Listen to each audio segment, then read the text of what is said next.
Professor Gregory Squires is an expert on U.S. race relations. Once served in the U.S. Civil Rights Commission, Squires has been focusing on equal rights for African Americans.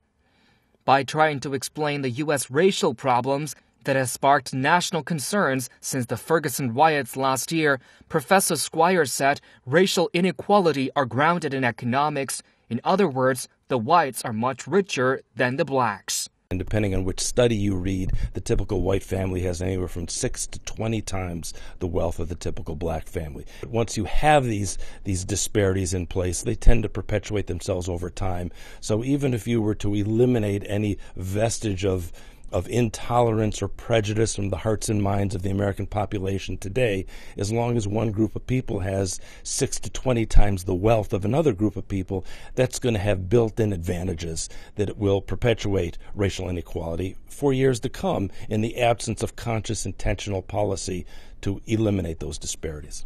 Professor Squires said although income inequality does not directly lead to discrimination or prejudice, it does affect political decisions, most of which are set up to benefit the relatively privileged and powerful.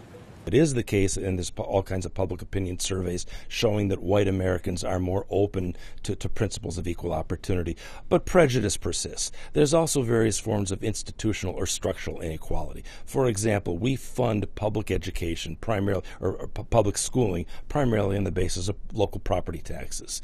People who live in wealthier neighborhoods have more money to spend on their kids' education. Whites tend to be wealthier, live in wealthier neighborhoods. So inequities in education are built into the way we have chosen to finance those schools. The wealth inequities that I mentioned a few minutes ago are another example. This is one way of perpetuating racial inequality over time, regardless of the attitudes or prejudicial leanings that people might have.